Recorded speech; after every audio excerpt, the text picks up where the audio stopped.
Good morning, gardeners, and welcome to Tuesday, June 20th. My name is Catherine, and I created a show called Good Morning Gardeners, even though I can't grow green things because I'm referring to gardening metaphorically. We're planting the seeds for a better day. We are starting our morning by getting in the right mindset to cultivate a better life for ourselves, better communities, and a better world. If you like this video, please give it a thumbs up and subscribe if you'd like to add Good Morning Gardeners to your morning routine. I do my best to wake you up with positive and mentally stimulating ideas, but sometimes I do miss things. If you have something to add to the ideas I discuss, please chime in the comment section below. Today is World Refugee Day.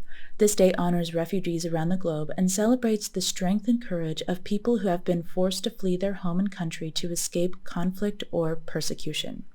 World Refugee Day is an occasion to build empathy and understanding for their plight and to recognize their resilience in rebuilding their lives. So,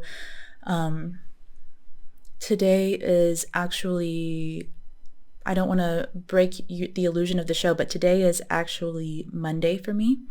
And over the weekend, I had this really cool experience that I wanted to tell you guys about. It's nothing crazy, but basically I have really, really bad allergies. And I had heard, as you may have heard, that if you consume local honey, that the antibodies or something like that, the pollen, whatever in the honey, can like inoculate you to some extent to the to your body's response, your body's immune response to the environment around you. So I have been on the lookout for the localest honey I could possibly find, and I heard that there was a stall or a stand, like, I don't know if you guys have ever seen this, but it's like a locker that's governed by the trust system. So it's like a little wooden house or locker thing with honey. I'll put some video footage over this so you can see what I'm talking about. You just open up the door, get your honey, put in the money, and you purchase the honey on the trust system, and the locker is actually right in front of the person's home who makes this honey. And the bees are in their backyard. So this is super, super, super local and literally like homemade. It's exactly what I was looking for. But yesterday, when I went there to grab some honey, I realized I didn't have exact change. So we were just sort of hanging out in front of this person's house, like by the locker, sort of agonizing, like, what do we do? Do we, go to a store and try to get some change? Do we come back another day? Like, I have been on the hunt for this honey for a really long time. So I really didn't want to leave. And then all of a sudden I see somebody, kind of in the driveway of this house, kind of like walking around, and based on the body language that I could see, I think the person noticed us. So I asked my husband, like, hey, go ask them if they have change. And he did, and it was one of the people who make the honey. It's basically a husband and wife team. So it was the wife, and she was like, not only do I have change, but if you want, you can come in and see exactly how we make the honey. And she brought us inside. There was this, I will also put a video of this, like cylindrical centrifugal force machine that they crank, and it extracts the honey through a spout, and we got to taste the honey directly from the spout. It was just so cool. And then she also invited us out back to go into the bee house and see exactly the bees that are making the honey that we would eat. And I didn't go in the bee house because I was too scared, but my son went in, and it was just such a cool experience for him. And basically this situation, it really reminded me of the importance of being open-minded, because I was just running errands. I was doing chores. I just wanted to grab this honey and take it home so I could eat it, so I could have some relief from my allergies. And when we encountered this lady originally, we were stressed. We were like, oh no, like we have to go do another chore now to get exact change. And it was like this like negative energy. And then immediately it became positive energy because we kept saying yes. She said, do you want to come in and see how we make the honey? Yes. Do you want to come out back and see the bees? Yes. Do you want to go into the bee house? Yes. And, for many of us, especially if you have like anxiety or have had bad experiences in the past, it can be really, really hard to say yes because you get conditioned to, something bad will always happen. If I open myself up to new experiences, they will always be bad. But it's really, really important to stay open-minded and, stay open to new experiences because you never know what will happen. And then also on the following through with that, it's important to stay grateful because, if we had come at this situation from a different mindset, we might have not been so grateful to get this bee tour. But, we realized that she didn't have to bring us into her home or bring us into her bee operation.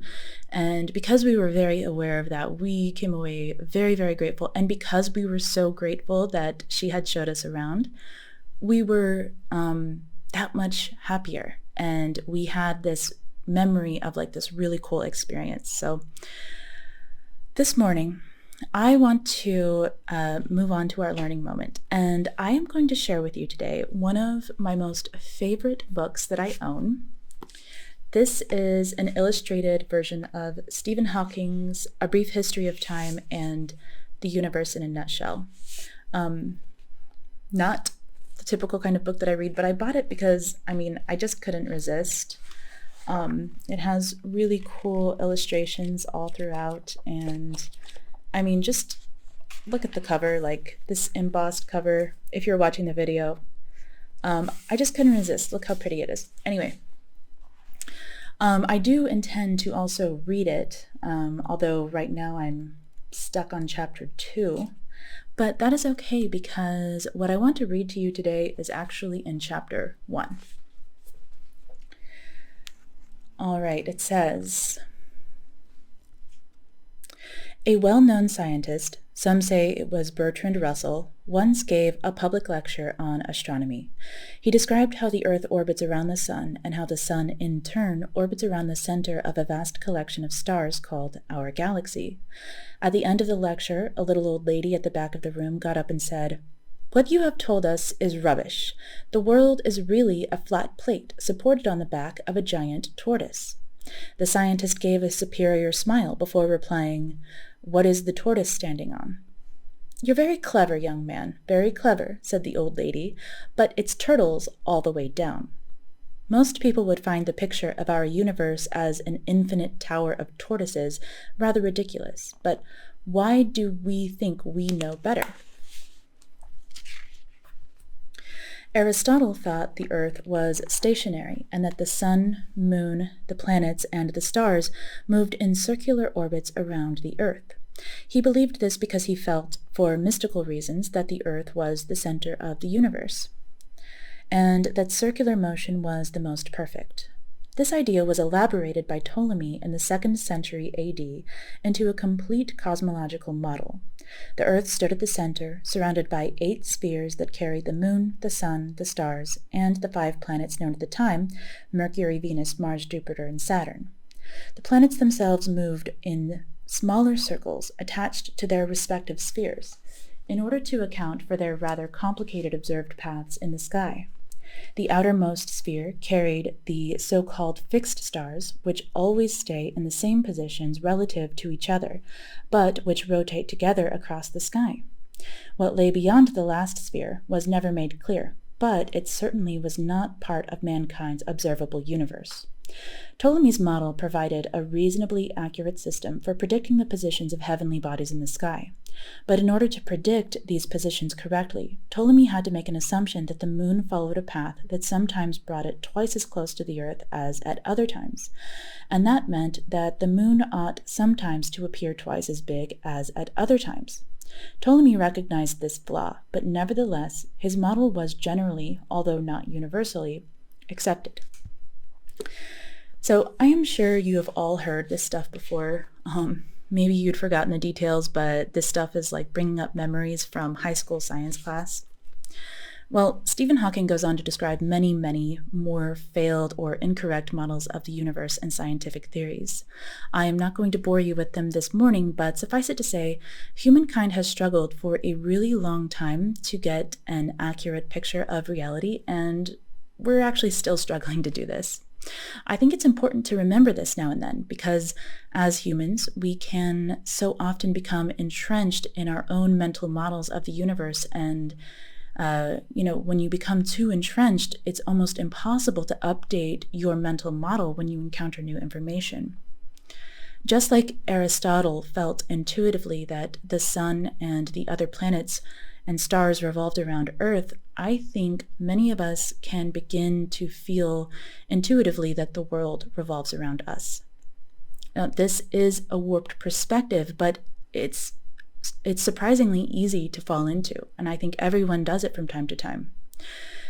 Despite how easy it is to fall into this mental model, it is often harshly criticized with the word entitlement.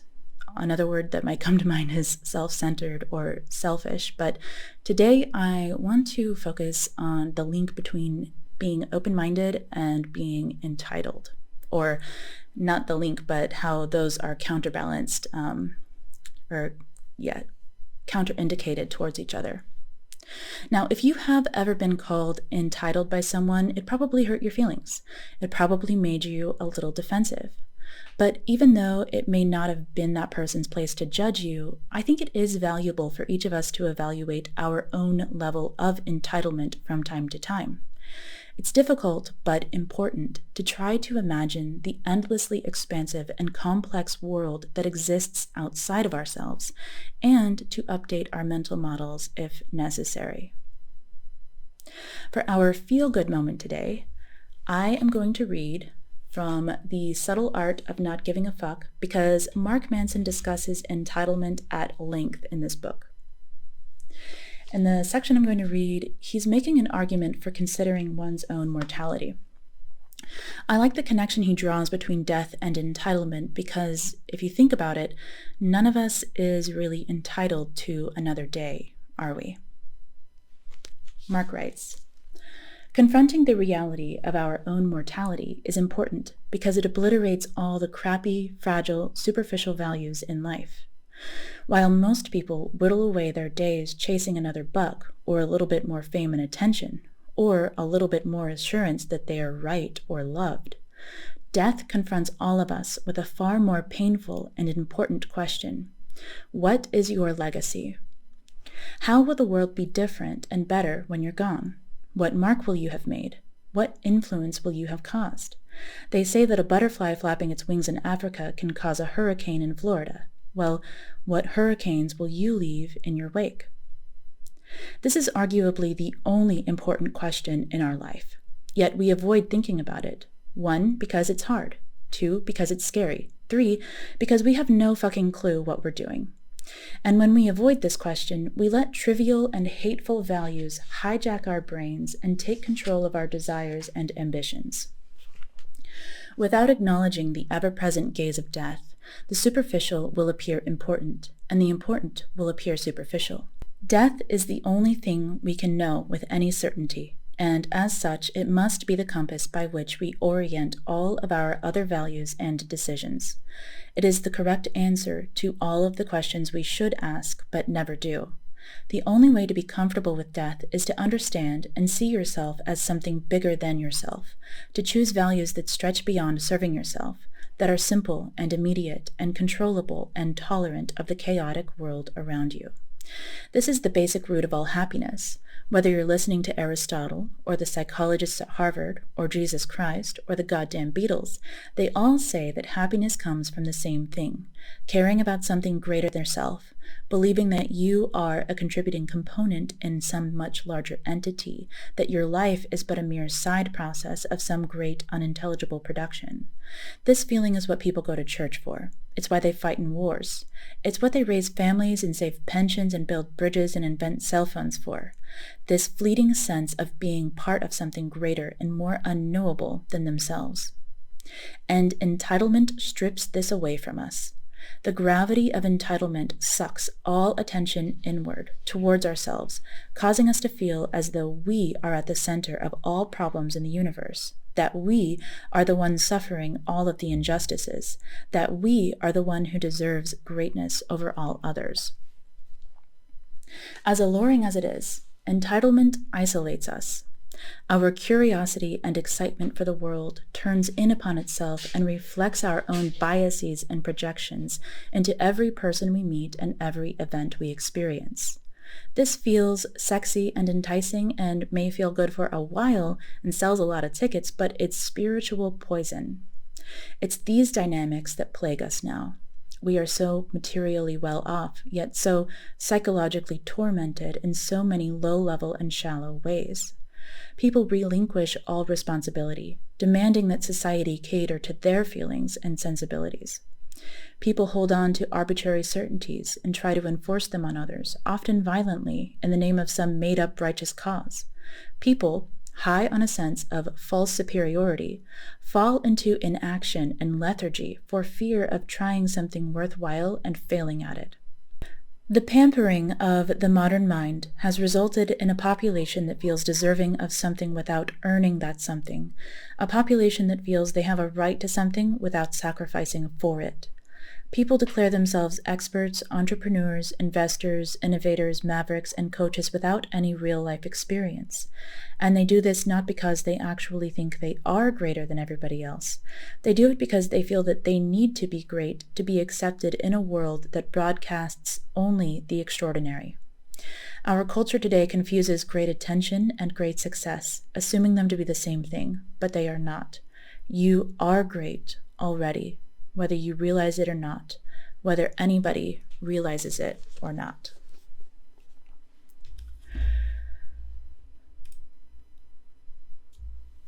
So I know that was a heavy section, but the one comment that I want to make to you right now is, I just want you to notice that rejecting entitlement doesn't mean lowering your mental estimation of your own self-worth. It means embracing your own self-worth and releasing the need to prove it to anyone, including yourself. It means living in harmony with your environment and community, understanding that everyone else around you is great too. For our focus moment today, I want you to think about your current mental model of the universe. What have you come to expect from life? And are your expectations guaranteed? As an American currently living in Europe, I like to think about air conditioning. In the States, every building has air conditioning, so in the summer, it's easy to take it for granted. If the world has always given you air conditioning, it's almost impossible not to become entitled to living in the cool comfort, even during the peak of summer. To enjoy my time in Europe, I have had to adapt the way that I live in the summer. I've had to learn how to maximize the cooling effect of shade. I've even had to learn how to sleep when I'm hot on occasion. But making these adaptations hasn't reduced my quality of life. Actually, I think it's increased my quality of life because I'm now more grateful for things like the cool breeze that comes when I step outside or open a window. Popsicles, cold drinks, and going for a swim seem like real treats now, things to really be relished. And when I think about the possibility of purchasing an air conditioner for my house here, which I could do, I think about the cost of purchasing and, by extension, producing such a machine. I think about the monthly energy cost and how that might increase the overall energy demands of everyone in my area if we all ran air conditioners in the summer. It's perfectly okay.